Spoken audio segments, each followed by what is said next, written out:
घर पर जब कुछ मीठा बनाने की बात आती है तो अक्सर हमारे मन में लड्डू, पेड़े, बर्फी या फिर जलेबी जैसी कुछ मिठाइयों का ख्याल आता है।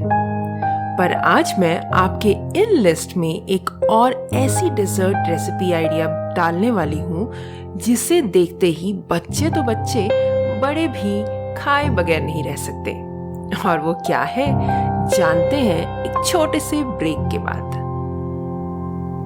The taste of India podcast, जिसका सार विभिन्नता में एकता है, जहां भारत की सांस्कृतिक विभिन्नता को हम स्वादिष्ट व्यंजनों के माध्यम से एक सूत्र में बांधेंगे। इस कुकरी शो से अब आप बिना कंप्यूटर या बिना किताब छुए फोन के माध्यम से अपने ही किचन में इन स्वादिष्ट रेसिपीज को सुनते हुए बना सकते हैं। इन रेसिपीज को आप हमारे वेबसाइट thetasteofindia.com पर भी पढ़ सकते हैं।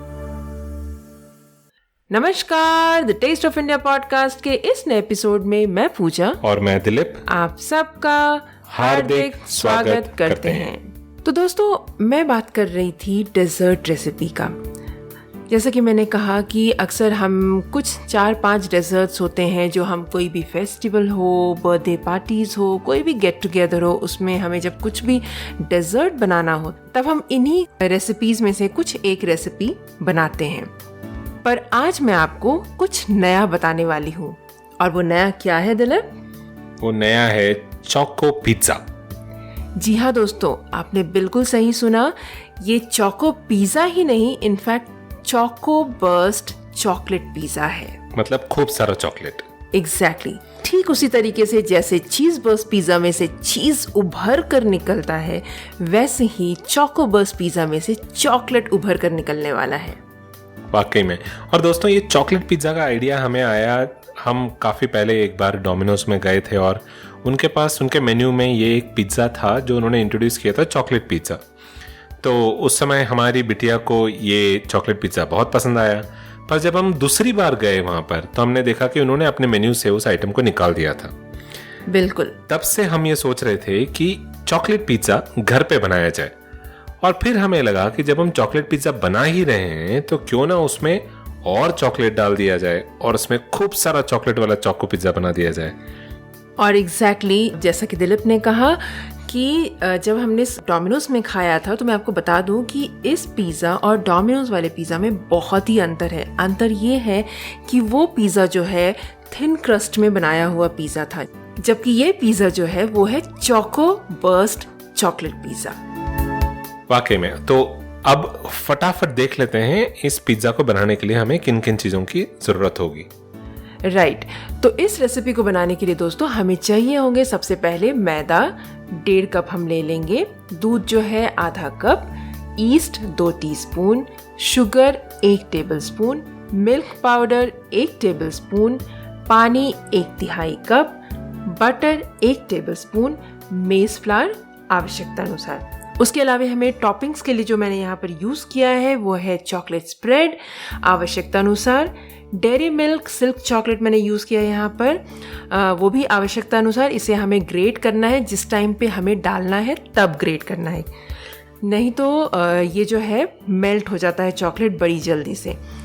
और उसके बाद हमें चाहिए होंगे कुछ स्ट्रॉबेरीज आवश्यकता अनुसार, स्ट्रॉबेरीज वेफर्स मैंने यूज़ किया है यहाँ पर आवश्यकता अनुसार, और चॉकलेट किसेस आवश्यकता अनुसार। So the ingredients for Choco Burst Choco Pizza are all-purpose flour 1.5 cups, milk 1/2 cup, yeast 2 teaspoon, sugar 1 tablespoon, milk powder 1 tablespoon, water 1/3 cup, butter 1 tablespoon, maize flour as required. For topping and garnishing, we'll need chocolate spread as required, dairy milk silk chocolate as per requirement. You will have to grate it, but keep in mind that you grate it only when you're going to garnish it, otherwise it will melt pretty quickly. Strawberry as required, strawberry wafers as per requirement, and some Hershey's chocolate kisses as per requirement.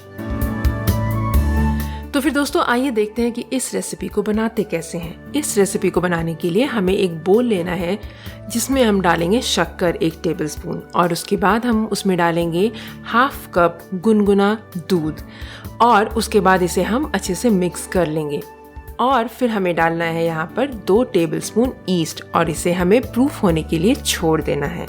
जब आप देखेंगे कि जो east है वो proof हो गया है तब हमें इसमें डालना है 1.5 कप ऑल पर्पस फ्लावर यानी कि मैदा, 1 टेबलस्पून मिल्क पाउडर और 1/3 कप पानी। और उसके बाद हमें इसे मिक्स करना है और एक स्टिकी डो तैयार करना है।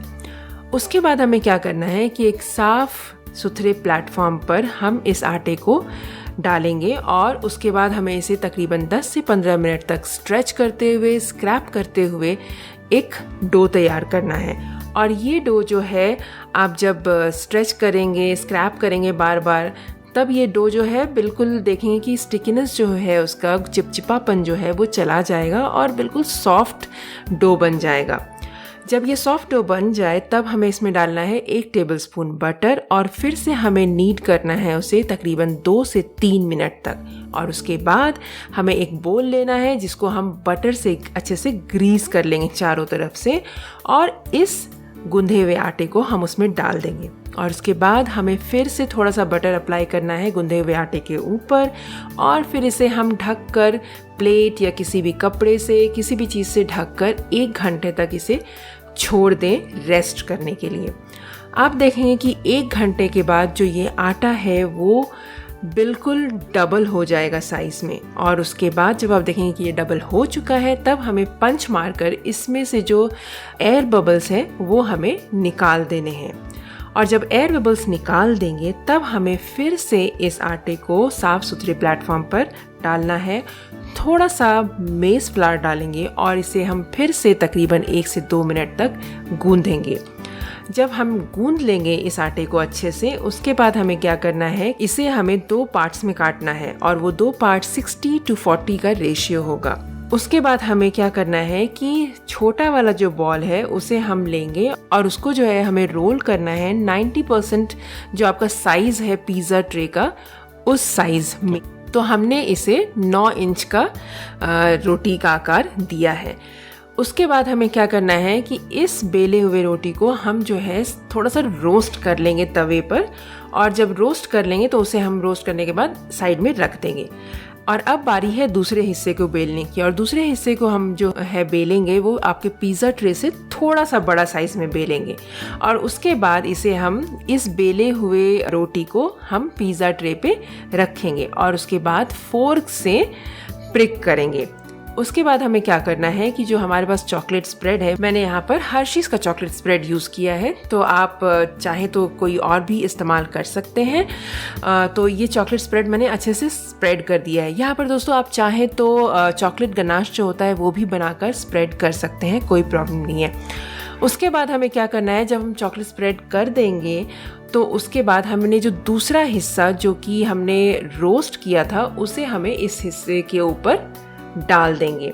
और उसके बाद हमें क्या करना है कि साइड से चारों ओर से हमें थोड़ा सा पानी लगाना है और पानी लगा के चारों साइड से हमें सील कर देना है।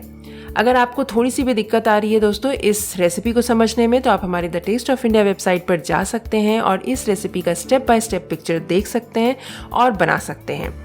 तो फिर जब हम इसे चारों ओर से सील कर देंगे तब हमें क्या करना है कि इसे बेक करना है। और बेक करने के लिए हमें सबसे पहले ओवन को जो है प्री हीट करना है 240 डिग्री पर तकरीबन 12 मिनट तक। जब ओवन प्री हीट हो जाए तब हमें क्या करना है कि पिज़्ज़ा को उसमें बेक करने के लिए डाल देंगे। और जब हमारा पिज़्ज़ा बेक हो जाता है तब हमें पिज़्ज़ा को बाहर निकालना है और हमें चॉकलेट को ग्रेट करके इसके ऊपर अच्छे से टॉपिंग करनी है उसकी। और उसके बाद फिर से हमें इस पिज़्ज़ा को तकरीबन 3 मिनट तक ओवन में वापस रखना है। 3 मिनट से आप ज़्यादा ना रखें, अदरवाइज जो चॉकलेट हमने जो ग्रेट करके डाला है वो जल जाएगा। तो इस चीज़ का आपको ध्यान रखना है यहाँ पर। और जब आप देखें कि पिज़्ज़ा बन गया है 3 मिनट के बाद, तब हमें गार्निश करना है। अब यहाँ पर गार्निश करने के लिए दोस्तों आप आप अपने फेवरेट टॉपिंग्स का इस्तेमाल कर सकते हैं। मैंने यहाँ पर जैसा कि बताया कि मैंने यहाँ पर स्ट्रॉबेरीज यूज़ किए हैं इसके ऊपर गार्निश करने के लिए। मैंने वेफर्स लिया और उसको बिल्कुल क्रम्बल करके वो स्प्रेड कर दिया, चॉकलेट सॉस स्प्रेड कर दिया। तो इन सारी चीज़ों का इस्तेमाल किया। इनफैक्ट मैंने यहाँ पर चॉकलेट किसेस का भी इस्तेमाल किया, तो वो भी मैंने डेकोरेट करने के लिए पिज़्ज़ा को यूज़ किया हुआ है। तो आप जैसे भी अपनी मर्ज़ी से टॉपिंग कर सकते हैं, गार्निश कर सकते हैं, आपकी मर्ज़ी। तो इस तरीके से हमारा आज का ये चॉकलेट पिज़्ज़ा तैयार हो गया। So, quick look at the method of preparation for chocolate pizza. So, we'll follow the exact same process that we followed in all of our earlier pizza recipes as well in order to make the dough. So, first of all, dissolve 1 tablespoon of sugar in about half cup warm milk. Then add 2 tablespoon yeast and let it proof. And if you're using instant yeast, then you can avoid this process. Now add 1.5 cup all-purpose flour when you've seen that the yeast has been proofed, and also add 1 tablespoon milk powder and 1/3 cup water and mix it to a sticky dough. Then transfer the dough to a platform and knead it well for about 10 to 15 minutes. You will need to do it by stretching and scraping the dough, and do it for about 10 to 15 minutes because this is what will make the dough fluffy and soft. Knead until the stickiness is gone and it forms a nice soft dough. Then add 1 tablespoon butter and knead once more for another 2 to 3 minutes. Then grease a bowl with butter and place the dough inside it. Then grease the dough with butter and cover it and let it stay for about 1 hour. In 1 hour, the dough will become double the size. After 1 hour, open the lid and punch the dough to remove any air bubbles inside. Then transfer the dough to a platform and sprinkle some maize flour and knead once again for about 2 minutes. Then cut the dough into 2 parts in 60:40 ratio. Then take the smaller ball and roll it into 90% the size of your pizza tray. Slightly roast this base for about a minute on a tawa. Then roll the other bigger part into a size that is about a little bigger than your pizza tray. We rolled it to about 11 inches. Then place it on the pizza tray and prick it with a fork. Now spread the chocolate spread on the base. You can also spread chocolate ganache if you have a chocolate ganache at home. Then place the first base on top of the chocolate spread and seal the sides by brushing water on the sides. Then place the pizza in a preheated oven at 240 degrees for about 12 minutes. After 12 minutes, take the pizza out and quickly grate some chocolates on top and place the pizza back into the oven again for about another 3 minutes. After 3 minutes, your pizza should be done. Once the pizza is done, you can take it out and garnish it with anything of your choice. We've used crushed wafers, chocolate sauces and strawberries, but what you use is entirely up to you. Your chocolate pizza is now ready to be served. तो दोस्तों कैसी लगी आज की recipe? है ना बहुत ही आसान सी और बहुत ही different dessert recipe. I am sure आपको पसंद आई होगी और आपके बच्चों को भी ये रेसिपी बहुत पसंद आएगी। तो ज़रूर ट्राई कीजिए इस रेसिपी को और हमें बताइए कि कैसी लगी आपको हमारी आज की ये रेसिपी।